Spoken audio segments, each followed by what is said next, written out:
Welcome to Toffee TV. Today I am joined by John Blaine. It was the Everton's annual general meeting last night. It was a very different one, John, to one you're normally part of. So how did you feel it went? First of all, from a virtual point of view, because normally you're used to being at the Philharmonic and in the room with fellow shareholders and obviously the board as well. Well, yeah, I mean, for people who don't know, yeah, that's exactly since they were reinstated in 2013.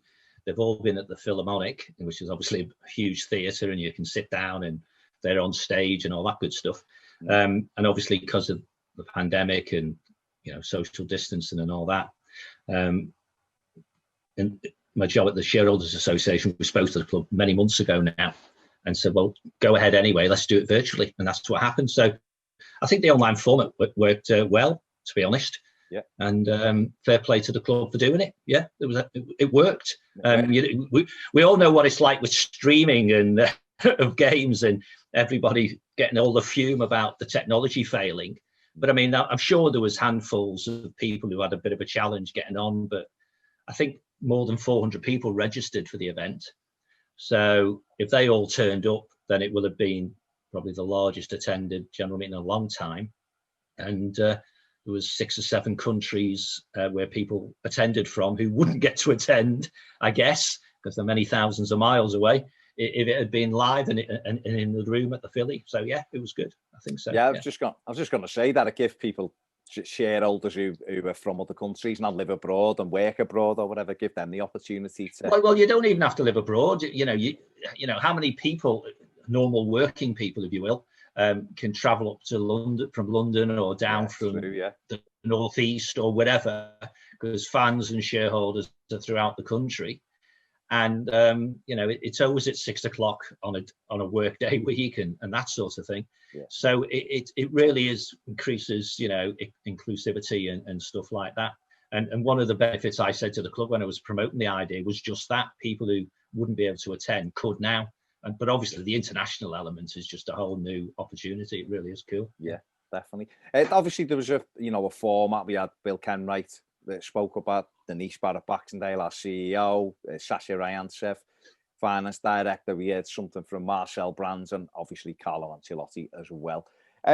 Just for a general takeaway from the AGM, how, what were kind of your takeaways? Is it better for me to go through what each person delivered and ask you a couple of things about that? Will that be easier to sum up, do you think?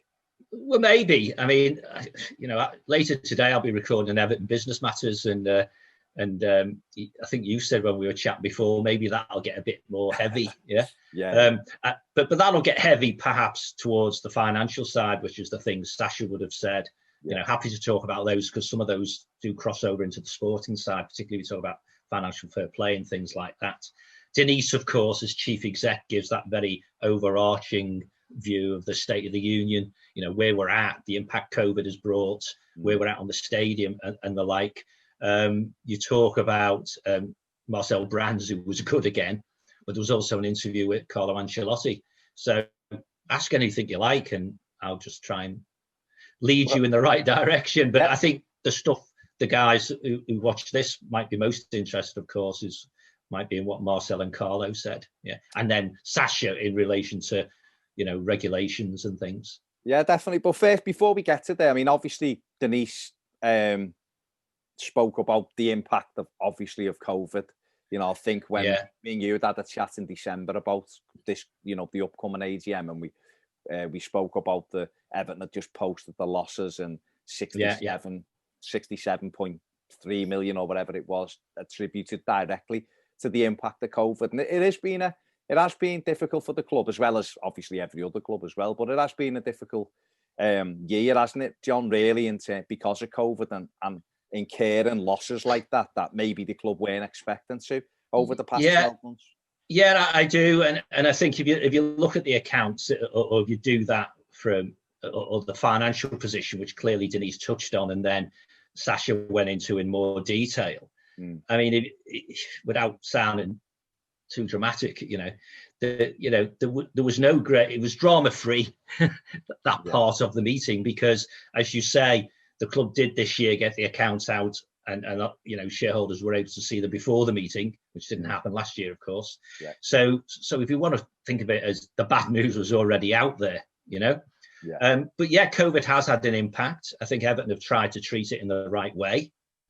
We've taken a view on the value of our assets, so there's some impairments in there. So therefore the losses are greater because of that, and they are one-time losses. Yeah. I think Sasha tried to explain to an audience which is obviously quite broad and diverse that fundamentally, yes, we lost lots of money. Had it not been for COVID, we would still have lost lots of money, but not as much. And when people start throwing around, the worst or the second worst losses in Premier League history and all this sort of stuff, then if you took COVID impact out and potentially, say, the stadium impact out, there's still significant losses on around 50 million quid, but no more record-breaking losses, if you think. But the reality is, COVID has happened. We are building a new stadium, or we hope to build a new stadium and be in there as quickly as we can. So it is a real state of the business. And without the largest shareholder putting his hand in his pocket, then we would be in a rather precarious position. Yeah, absolutely. Yeah, definitely. Well, one of the things you just mentioned there, she did touch on, Denise, which was, of course, the stadium, Bramley-Moore Dock, where we're up to. There was no concrete stuff in there, which we knew anyway, because how can we without the council having that next meeting? But Denise basically said, Denise Barrett-Baxendale, Professor Denise Barrett-Baxendale basically said that, to give it a full title, basically, if Everton get the minute Everton get planning permission, we are ready to go with that. Which the club have already, that messaging's been constant for a while now, that the club are confident the minute they're given the go ahead, they will be in there. And we know that the club have been down at Bramley-Moore Dock doing different types of testing. The company they've got, Lango Rourke, doing the testing and what have you. And Denise also said in the second stage of due diligence over the financial backing for the stadium. So that sounds really positive, John, doesn't it? I know certain people have took it that it's still negative because there's no date that Everton have said, because he did say sometime in 2021, which essentially sometime could be in 2 weeks' time. It could be May. Yeah, I mean, I think that they are, which they try to explain to people for the last couple of years, that we'll get to the point where things are outside their control, which is it's gone into a black box called planning, and it'll come out when it comes out. I mean, I think the club will probably say that despite what the doom merchants might say or believe, the project is very much happening. Clearly, until the current reason for not making progress is removed, i.e., have we got planning permission or not? We won't see if we truly walk the talk on everything else is ready. I mean, for a while now, the club have said that we would, to be in for season 23-24, which was what generally people have been told to expect, we needed to get a decision and really get on site properly before the summer of this year. Denise said that slightly differently yesterday to what had been indicated before, but not a big deal, only in the sense of most of us probably knew that anyway, suggesting that the stadium wouldn't be open for 3 years after we do get through this. So clearly 3 years from this summer is the summer of 2024. So we won't be in that season, will we? The club have never said we will be in for the beginning of that season, but I personally, based on what they'd said, always thought, a bit like Tottenham, we might get in in the early part of 2024. The project has contingency in it, so maybe it's still possible. Maybe they're just managing expectation, but it certainly seems to be, if we get in there before the summer, there will certainly be, the claim, I guess, would be that we'd be in for season 25. 24-25. 24-25, so 3 years, basically, isn't it? Good things should be worth waiting for. If we got in for 24-25, which would be August instead of January, a 6 month delay with this COVID thing, perhaps by some wouldn't be seen as too bad, would it? No, let's see what that. Let's just get the planning permission first. But no new news, basically. No. So moving on, let's go to the let's go to what Marcel Brand said, and then maybe that'll feed back into a bit of what Sasha said as well. Obviously, Marcel Brand's give a presentation, and he spoke about how the squad has changed. Talked about the age, the average age now is coming down, which has been good. He spoke about the club's transfer strategy in the summer. What I found interesting was, listen, we know we kind of knew this anyway, but what I found interesting was him saying that Everton had to walk away from a couple of deals that they had done once COVID hit. We obviously know it was Gabriel who's ended up at Arsenal. We know that Everton were very close to clinching that signing in February, and then obviously COVID impacted. But he said there was a couple of deals. So interestingly, we had to walk away from that because of the direct impact. But he then said they'd identified a couple of midfield players, a wide, a goal-scoring winger, which he then confirmed James Rodriguez was free, which has made a lot of people very happy again. But Bernard was free. Bernard, he was. But I think James is slightly more productive on a bigger name. No, I'm just making the observation. Transfer fees go down, salaries go up. Salaries go up. Oh, but listen, it is what it is. We know what we're getting with James. But, he put that out very clearly and done his plan and how many people have gone out the door. I mean, one thing was not alarming, but it shows you the state of the club, of some of the transfers we've had in, is that we've sold about, I think he said there's been something like 70 outs since he came or something, and we've only recouped 100 million. And I guess and 30 million of that basically was Ghana, wasn't it? Last year. Yeah, but he talked about this last year, of course, when he was actually in the theatre, and I think that's the first time we'd seen him present, because it was the first time he was on the board. Yeah. And he is open and candid, and people who may criticise, and I think there's still room for improvements on how we do the general meetings, no doubt about it. But certainly in the digital world, there's room for improvement. Different types of things become an issue.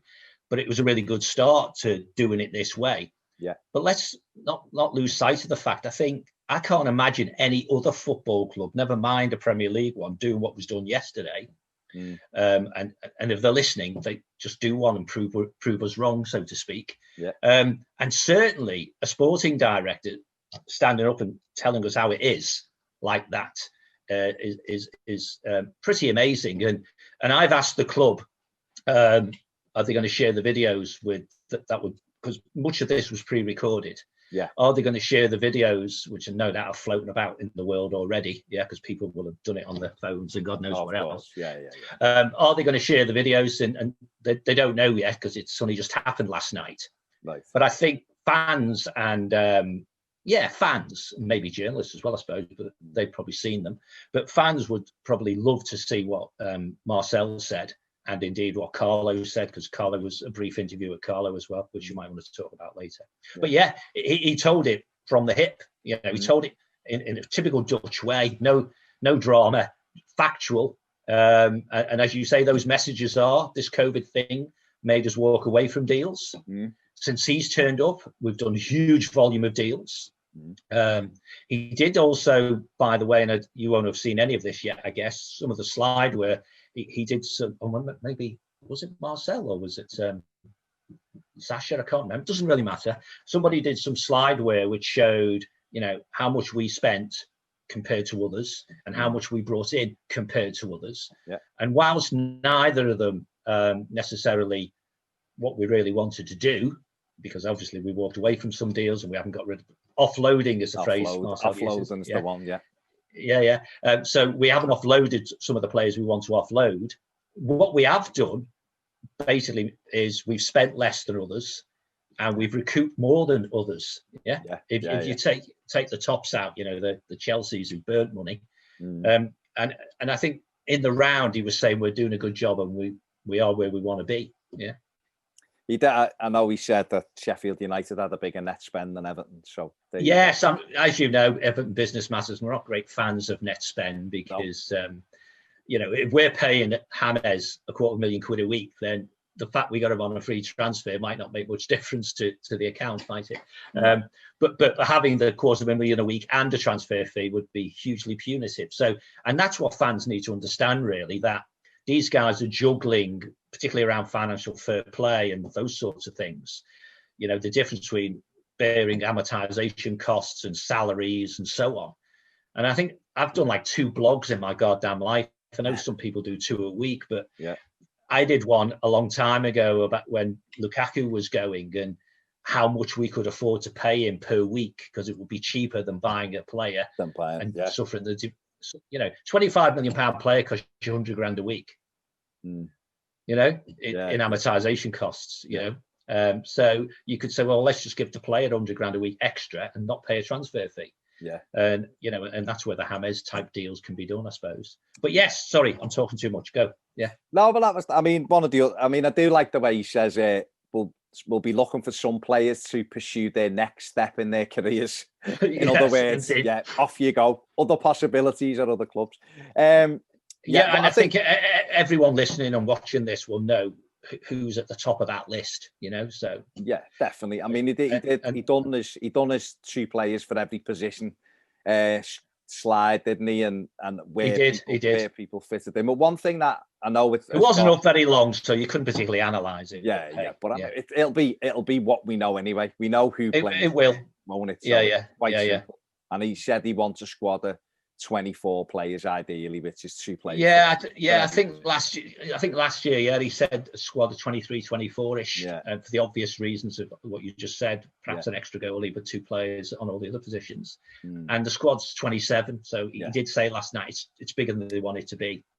So that alone says that he wants to do some more offloading. Oh God, definitely. The one thing that's gone around social media and has been picked up, obviously, is the fact that he said he didn't expect any incomings this January. We're obviously in the midst of a transfer window. Listen, I'm not surprised, because I wasn't expecting that much anyway. We've only brought Jared Brantwaite in during his tenure here. But the other thing is, he didn't categorically say there isn't any chance on this earth that a player will come in. He just said we're not expecting. And I guess, John, the devil is in the detail, is what you like to say sometimes, is that he, while not ruling it in, he didn't 100% rule it out either, did he? It's an interesting one, Baz, because it depends what your personality, psychology, propensity is, you know? Because if you want to go off and fume and say, we could win the league, we could get into Champions League, we need to get into Europe, but I can't believe we're not going to buy a striker, whatever. Particularly if you're having that view based on what someone's told you somebody else has said, then, but I heard what he said, you know, and what I didn't write it down. I suppose I should have done, but what he said was, we don't expect to bring anyone in January, but we're always open. Sorry, we are alert to opportunities. Well, I had a brief chat through DMs with a shareholder who was there. He remembered the first bit. We're not going to bring anyone in January. And I remembered the second bit, but we're alert to opportunities. And Brands has said from day one, there isn't good value in January. You often don't get the players you want in January. But if we are alert to opportunities, I think that's a clear steer that says, if the players we want, that's myself, the director of football, and the manager. By the way, he said in his thing that him and Carlo were joined up. Carlo himself said it the other way around. Him and Marcelo joined up. So if the player that they want is there and they can get him for the right price and all that good stuff, and of course, the offloading is proving successful. And there's always the majority shareholder who has a propensity to stick his hand in his pocket, then it'll happen. But the summary of all that, there's so many if buts there, the summary of those, that surely has to be, we don't expect to bring anyone in January. Doesn't mean we're not trying, doesn't mean that it might not happen. It won't happen, rather. But let's just be real. And that's him just being candid and open. It also means the manager is relatively comfortable with what he's got at the moment as well. So, I mean, if they decide that it's better to wait till the summer because they can get who they want and maybe have a little bit more money to play with for whatever reason, then that's the way it is. They're in charge of it, aren't they? We can stamp our feet and bemoan missed opportunity or whatever, but they're in charge of everything, aren't they? And I guess, you know, the challenges that are there, Sasha Ryantsev, I think, went over a couple of these, and you know, because obviously FFP gets thrown about quite a lot, John, doesn't it? FFP, this, and we can't do that. You know, maybe 10 years ago with Mashiri and Mr. Usmanov offshore in his boat, maybe we would have been doing things a little bit differently, such as the way, not quite to the extent Man City did it, but the way Chelsea have done it and stuff. Whereas if you've got a fella there that goes, yeah, I'll write that off, no worries. It wasn't the same stringent things we've got in place now, which is obviously enabled PSG to jump up rungs because of what they have, and Chelsea and Man City got there very, you know, a lot faster. We're in a different climate now, aren't we? And we do have to juggle everything. You just said it yourself. We're heavily reliant on Farhad Moshiri because we haven't got, you've said it many times in the past and on business matters as well, we haven't got the commercial deals that give us that extra room in the budget or whatever. So we are defined by a set of guidelines and a budget, and we know that we're up against it. We all know we are. We spent a lot of money since the new owner come in, and we haven't had a great return on any of it, really.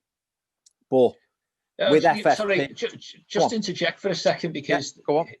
It's when perception bumps up against reality, isn't it? You know, I'll just pick you up briefly. I'm sorry, I'm not going to fundamentally disagree. We just make an observation. Yeah, go on. That in the one of the things that was said last night, that in the time that particularly Marcel's been around, the actual squad that has value, where you know exactly what the squad's worth. Yeah. The number of players has gone down, and so if you think a couple of years ago, whenever it was, the squad was valued at whatever 300 million quid. Yeah, and there was X of them. Now there's a smaller number than X, and the squad's valued at it's 450 million quid. So so we have got value. We've increased the value of the squad. Yeah, and then coming into the club. But when people talk about, you know, getting all uptight about we need to bring a striker in, you know, in January, and the director of football who's presumably paid over £1 million a year to know a little bit more about it than we do, thinks I don't think so, and people get all uptight about it, they forget Tosin's a striker, and we bought him in January. Yeah, that's what you get in January, boys and girls. You know, good point. Good point, John. Good point. Well, what, you know, FFP, I'm sure it come up. I haven't. It did, yeah. So, who dealt with that, John, and what was the club's response to that? Was it a question? Because I know that some shareholders were able to ask questions. So what happened last night was when they got to the questions bit, they weren't interactive, and I think that, i.e., somebody asking it, you know, like we're doing this, like this thing. So that's a potential improvement for the future if we're going to do digital general meetings. But so the questions were sent in advance, and Darren Griffiths then read them out. Okay. And then the pre-recorded answer from the right person was shown on the screen. Right. And so Sasha answered the question about financial fair play, and he's Russian. Okay, so maybe they're like the Dutch; they're very, very structured and analytical. Yeah. So part of his answer was, it doesn't apply to us because we're not playing in Europe. Yeah, right. But we are fully compliant with the Premier League's rules. Yeah, and comfortably so. But he did say, should we qualify for Europe, we will comply with the rules as well. Yeah. So they've got line of sight of what they need to do to make sure we stay compliant, which is what I took that to mean. Okay. I wouldn't say we should forget financial fair play and say it's not a problem. Yeah. Because what we don't know are what the remedies are. Yeah. But the most obvious remedy is offloading. Yeah. Yeah. So let's give the director of football a chance to make tracks on the offloading, and so then you get, if you want to buy players, you've got what we're talking about here is the accounting treatment of that, and then of course the cash side. Yeah. And I think when Farhad Moshiri has said in the past, as long as I'm around, money won't be a problem. That's the cash side. Yeah. Right. Yeah. But there's no point him dipping into his pocket if we breach financial fair play. So that's the balancing act and the plate spinning that needs to be done, and it needs to be joined up. And in simple terms, it's a trinity, isn't it? Because the manager wants the players he wants, and he wants them when he wants them, which is why we bought players outside of the age range that the director of football has said we're going to target. Yeah, and he addressed that, didn't he? He did, and notwithstanding that, the average age is still falling, and that excludes Moise Keane as well. And so him and the manager need to be joined up from a sporting perspective, and then they need to bring their mate Sasha to the table from a financial point of view, and they need to pull the levers and turn the wheels and stuff, and say, what can we really do then? And let's be candid here, despite all the fume and the naysayers and the people who are in the know and all that good stuff, we seem to be having increasingly effective transfer windows. Yeah. So let's hope that this one's effective, where good, to me, looks like we get rid of players. Yeah. Yeah. Allowing the manager and the director of football to have some freedom to bring players in the summer. That was what I was going to. That was really going to be my next point. Are you confident sitting there that even despite the challenges we face, the club will be able to go and bring another maybe 3-4 players in this summer as well? Because I think what everyone is looking at, John, is that for the first time, or it certainly feels like that. It feels like from when Carlo Ancelotti's come in, he's been here just over a year. We were, Duncan had done a good job to get us moving in the right direction, but we were still, 14th or something. And Ancelotti has put us, what are we, 4 points off the top of the table or something like that at the minute. And I'm very much in the hunt for, people are saying the title, but let's say very much in the hunt for Champions League places or Europa League places as we stand. Obviously, it's a long season. And people are, just to finish, and this is why I think people are going, oh, well, if we could just buy a winger now and a striker now, we could win the league. But what I mean by that is if the plan is we continue our progression and get to the summer and then build again, to do that, we're going to need some money, aren't we? Without selling a Richarlison or a Lucas Dean or something like that. So are you confident that we're still going to be able to spend money in the summer? I'm not one for guessing, generally. I think the easiest thing in the world is to say, oh, times are hard and difficult. Yeah. I mean, I think the phrase I liked from Marcel was alert to opportunities. Yeah. And I think we've talked about this in our bit in Business Matters before. No doubt we'll record it again later today. So no doubt we'll end up talking about it again.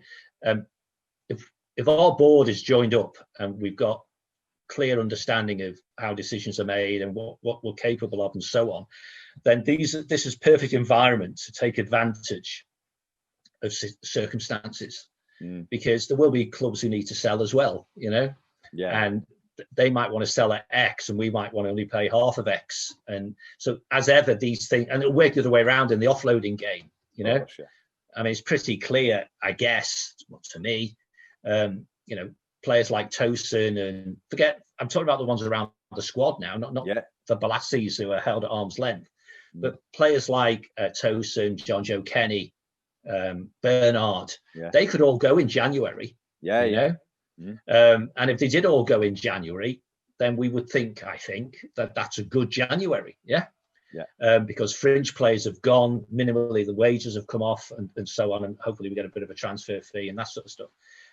If people think then we're just going to take 3 players out of who've all played, and not do anything about that during that window, then they're a bit daft, aren't they?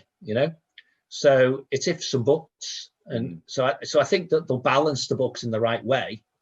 And this is a long bloody way of getting to the answer to your question, which is, well, of course we'll buy players in the summer. And the ifs and buts around it all, we need to trust in Carlo and Marcel. And again, frankly, anyone who thinks Carlo's making all the decisions and can do what he wants, they're in cloud cuckoo land as well. So those two stroke 3 people need to be really joined up. Right, just to finish, there was an interview with Carlo Ancelotti. There was. If you like it, what did he take from that, John? What did he give any clear messaging in that, or was it a bit more about much Crosby? I've lost my notes, to be honest. He well, I can remember what he said, but I've lost my notes, so I can't read them to you. Sorry, I'm distracted because my mate who's a Derby fan has just sent me a message saying 2.5-year contract. So I'm assuming Rooney's been made the manager. But anyway, no doubt. Good sign for them. 2.5-year contract. So maybe the change of ownership is going to happen as well. Anyway, back to your question. Yeah, Carlo, it was only about, I don't know, 10 minutes or something. Yeah. And him and Darren again. And he just, you know what he's like. He's a bit of a cool dude, isn't he? You know, so he thinks we are where we wanted to be. Yeah. Okay. Yeah. Which Darren never pursued him by what that meant. But let's just say he's happy with his squad and he's happy we're in the top four, I suppose. Yeah. He did ask, Darren did, about getting out and about in Crosby, and he said, basically, Carlo laughed and said, I can't go outside the door without talking to Evertonians. Yeah. Good. But he did use the word unfortunately, but I think he meant I can't see them at the ground, but when I go out shopping, they're all enthusiastic and stuff. And he talked about Duncan, very pleased to have Duncan as his assistant and on his staff. He obviously thinks that's good. He briefly talked about others, both him and to a degree Marcel, I think, want more Evertonians in and around the club. Right, okay. Which I rather hope is a very subtle way of saying, and anyone who's listened to me privately, and I'm going to say it now, my own view has been for a while, there's too many red shites at Finch Farm, whether they're good coaches or not. Yeah. And maybe that's going to be fixed a little bit. Possibly, yeah. And certainly Marcel, by the way, talked about all the stuff he's been doing in the background, restructuring Finch Farm, the change in role for Unsworth and Ebrel and Baines. The new scouting thing, the new scouting network, isn't it? Yeah. I mean, the key there was he says he's turned over the scouting network, so there's only half the number of scouts that there was, and they're covering more games than the other lot were. So you have to ask yourself what's been bloody going on. And while he's been distracted, I guess, trying to deal with the mess that Walsh left behind, people are being chugging along in their own sweet way, and I guess he got a bit of headroom and he started to correct that as well. Yeah. So all that's goodness. Carlo just seemed cool and happy. We are where we want to be. We know what we're doing. Me and Marcella joined up, and we want to win things. And of course, he referenced Howard as well. Yeah. So excellent. Good. Right. Brilliant. I'm going to let you go because I know you are now going to go and do your Everton Business Matters podcast. Which 2 o'clock, which will be pulled apart, that AGM, in minute detail by John, Paul and Roger. So make sure you give that Everton Business Matters podcast a listen to. I'm sure John will tweet it and the official account of that. I will, mate, when it's done. Big thanks, John, for taking time out to join me today. Thank you very much. Very informative, as always. Thanks for watching. Make sure you give the video a thumbs up, subscribe if you haven't, and if you want more videos, join us on Patreon. Don't forget to check out John on Everton Business Matters. See you later.